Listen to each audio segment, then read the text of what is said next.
Bonjour à tous, nous sommes toujours dans Seif Tet. Le Shulchan Aruch écrit la halakha suivante. Ve'im eya love befaneinu, tzarich leodio. Si le lové n'est pas devant nous, et donc le malvé il souhaite se faire rembourser par le haref, par le garant, tzarich leodio. Il ne peut pas juste aller chez le haref comme ça sans au moins prévenir le lové. Im hu karov kedei sheyuchal shaliach leilech velavo toch 30 yom. Ve'im lo yiten, az yitva laharef. Si le lové est suffisamment proche pour qu'on puisse le prévenir qu'un shliach aille. Bon, aujourd'hui, c'est vrai que ces questions se posent un petit peu moins parce qu'il y a des systèmes pour communiquer avec quelqu'un qui se trouve loin.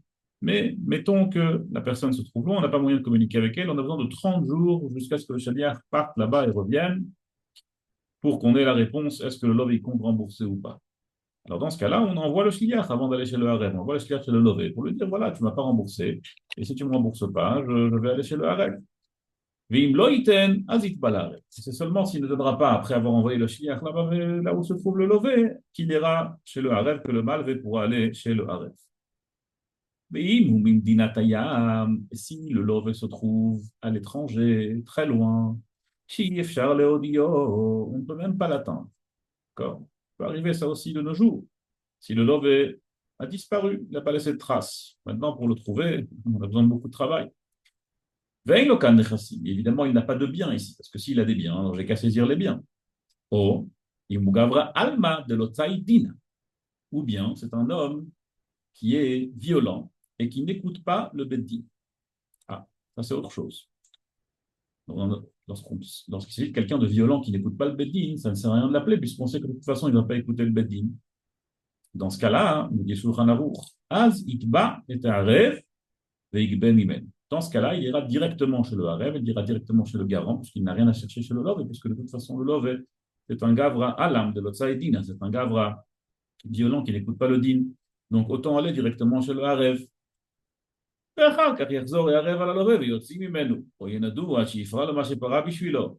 le harem, il se débrouillera avec le love, et c'est pas mon problème. Le harem, il ira chez le love et il essaiera de lui réclamer ce qu'il a remboursé pour lui, ou bien il lui fera faire un nidouille. Il y a des systèmes pour essayer de se faire rembourser par le love. Ça, c'est l'avis du Shulchan Aruch, qui est l'avis du Tour et du Rambam. Que lorsqu'on a face à nous Davra Alam de l'Otsaïdina, un homme violent qui n'écoute pas le Beddin, on va directement chez le Harem, on ne s'embête même pas à essayer d'aller chez le Lové. Il y a une halakha un peu similaire qu'on utilise par rapport à l'halakha que on n'a pas le droit d'aller dans les Erkaot, on n'a pas le droit d'aller dans les tribunaux qui ne vont pas selon Din Torah, sans avoir au préalable essayé d'arriver à un arrangement au tribunal qui est Dan al Din Torah. Maintenant, si on sait que la personne face à nous, elle est alam, d'avoir alam de l'Otsaïdine, il y a des shitol, je ne dis pas que c'est la halakha, parce que c'est pas vraiment la halakha, mais on se met dessus en certains cas. Il y a des shitol qui disent qu'on peut directement aller dans les Erkaot, dans les tribunaux qui ne sont pas dan al din Torah, juste en s'appuyant sur le fait que c'est un gavra alam de l'Otsaïdine, parce qu'on sait que c'est quelqu'un de violent qui n'écoute pas le beddin, donc ce suffira de ça pour aller directement aux tribunaux qui ne sont pas dan al din Torah. D'accord? Ça, c'est seulement selon certaines chitotes, on n'est pas se mettre dessus, il faut savoir ça. Donc ça, c'est la chita du Rambam et du tout. Le Rambam aussi, il opte pour cette chita. Ah, Falga, certains sont chroniques sur cette chita. Le Ravad et le Mordechai, le Rashba, eux, ils ne sont pas d'accord avec le Rambam. C'est-à-dire, dans un cas où on a Gavra Alam de l'Otsaïdina, un homme face à nous qui est violent et qui n'écoute pas le Beddin, on ne fera pas comme dit le Shulchan Aruch d'aller directement chez le Lové. Et là, qu'est-ce qu'on fera? Svir alehu, eux, ils pensent. Afalgav de alov et alam, velotzait ledin, même si le love, il est violent et il n'écoute pas le beidin, ei mifra'in minarev, atche beidin yakufu alove liotzait din, jusqu'à ce que le beidin, au moins, essaye de forcer le love d'être tzaitin, d'écouter le beidin. C'est-à-dire, le harem, il va dire, écoute, le gavra, le love, c'est un gavra alam de l'otzaïdin, d'accord? Mais au moins essaye. Tu n'essayes même pas. Tu n'es même pas allé au tribunal pour demander un CTAV qui l'oblige à te payer. Tu dis, ah non, mais lui, il est trop violent, je n'essaye même pas, je vais directement chez toi le je ne vais pas me prendre la tête. Non, essaye. Si après il refuse, il est d'autre ça, il dit, non, tu pourras revenir chez moi. Mais sans essayer, tu viens directement chez le Lové, chez le Haref, pardon.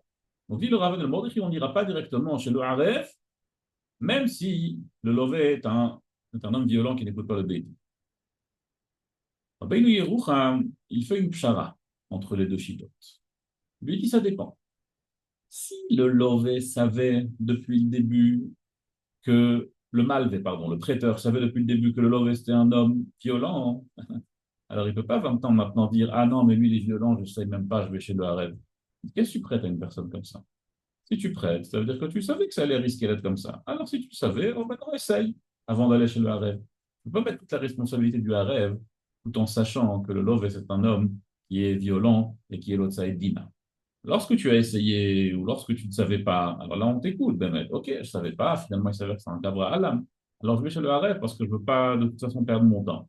Là on entend. Mais si tu savais depuis le début, alors tu sais face à quoi tu es en train de gérer, alors regarde comme tu le sais, donc va au tribunal pour qu'il essaye de le faire payer avant d'aller chez le harem. Comme ça, dit Rabbi Yerucham, donc il fait une espèce de pshara entre le Rambam et le Maud.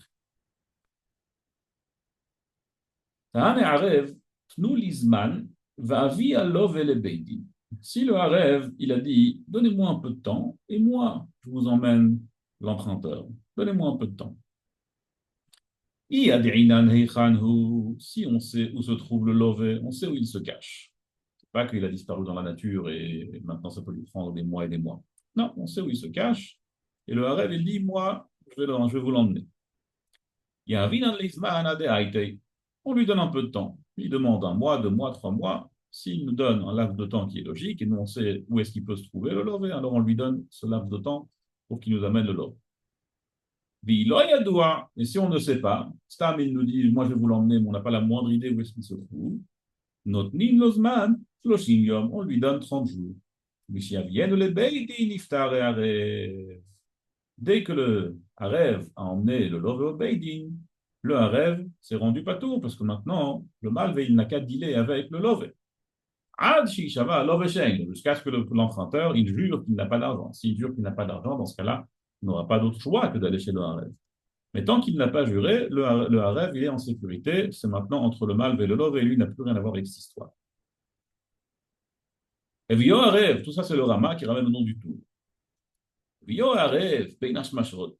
Erev Shabbat Ben Hashmashot. Si le Harev a amené le lové, mais c'était Erev Shabbat Ben Hashmashot. On était à quelques minutes de Shabbat, donc on n'a pas eu le temps de me faire en sorte que le malvé et le lové discutent entre eux. Shabbat Barach. Dès que Shabbat est sorti, alors le lové, l'emprunteur, est sorti avec, il a disparu à nouveau. L'on iftar et Harev. Le Harev n'est pas patour pour autant. Parce que comme on n'a pas encore commencé le din, comme on n'a pas encore commencé la discussion entre le lové et le malvé face au beidin, alors ça ne s'appelle pas qu'il nous l'a emmené. Même si c'est vrai que physiquement il était là pendant quelques instants, s'il a disparu à la fin de Shabbat et qu'ils n'ont même pas commencé ensemble le din, ça ne s'appelle pas qu'il l'a emmené, puisqu'ils n'ont pas encore commencé le din.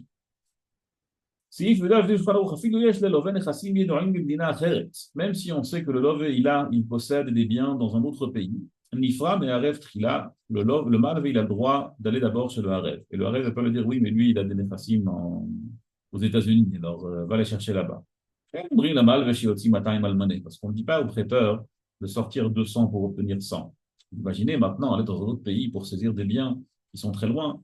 Ça, c'est quelque chose de complètement fou. Après, les saisir, les revendre, les récupérer. C'est l'histoire qui va coûter énormément d'argent. Donc, on ne dit pas au malvé de débourser tellement de sous pour pouvoir se rembourser. Et la maille, dans ce cas-là, c'est comme s'il n'a rien ici et il va directement chez le Harev. Kol Tov et à bientôt.